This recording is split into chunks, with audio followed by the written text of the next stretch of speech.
Iran के कई शहरों में तेज धमाके हुए हैं। इनमें बुशहर, शिराज और साउथ के कुछ इलाके हैं। ये धमाके अमेरिका के नए हमलों वाली रात के बाद और मशहद में सर्वोच्च नेता अली खामेनी के अंतिम संस्कार के एक दिन बाद हुए, जिससे इलाके में तनाव बढ़ गया है। धमाकों के बाद लोगों में अफरा तफरी मच गई। अमेरिका ने हमलों से इनकार किया है, तो इस हमले का असली जिम्मेदार कौन है, आइए जानते हैं। नमस्कार, आप देख रहे हैं न्यूज़ 18 का डिजिटल प्लेटफॉर्म और मैं हूं आपके साथ पल्लवी त्रिपाठी। ईरानी मीडिया के मुताबिक कई इलाकों में एक के बाद एक धमाकों की आवाज़ें सुनी गई। कुछ जगहों पर एयर डिफेंस सिस्टम भी सक्रिय किए गए। खास बात यह है कि बुशहर शहर में ईरान का ज़रूरी न्यूक्लियर पावर प्लांट मौजूद है, इसलिए वहां हुए धमाकों ने पूरी दुनिया की चिंता बढ़ा दी है।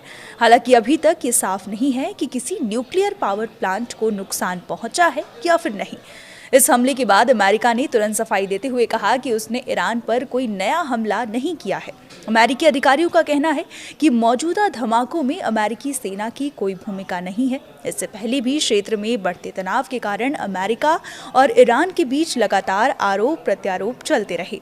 इस बीच अमेरिकी राष्ट्रपति डोनाल्ड ट्रंप ने इजरायल के प्रधानमंत्री बेंजामिन नेतन्याहू से फोन पर बातचीत की।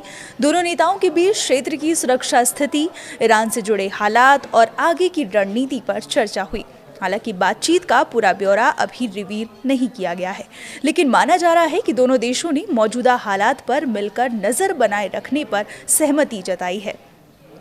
पिछले कुछ महीनों से ईरान, अमेरिका और इजरायल के बीच तनाव लगातार बना हुआ है। कई बार संघर्ष विराम की कोशिशें हुई, लेकिन हालात पूरी तरह सामान्य नहीं हो पाए और अब ईरान के अलग अलग शहरों में हुए ताज़ा धमाकों ने फिर से जंग जैसी आशंकाओं को बढ़ा दिया है।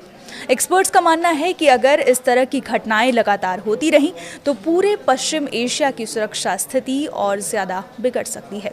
इसका असर केवल क्षेत्रीय सुरक्षा तक सीमित नहीं रहेगा, बल्कि अंतर्राष्ट्रीय व्यापार, तेल की कीमतों और वैश्विक अर्थव्यवस्था पर भी पड़ सकता है। खासतौर पर खाड़ी क्षेत्र में किसी भी तरह की सैन्य गतिविधि का सीधा असर कच्चे तेल की सप्लाई पर पड़ता है। फिलहाल ईरान ने यह क्लियर नहीं किया है कि धमाकों में कितना नुकसान हुआ है और कितने लोग प्रभावित हुए हैं। राहत और बचाव दल प्रभावित इलाकों में तैनात है और सुरक्षा एजेंसियां पूरे मामले की जांच कर रही हैं। दुनिया की नज़र अब ईरान, अमेरिका और इजरायल की अगली कार्रवाई पर टिकी हुई है।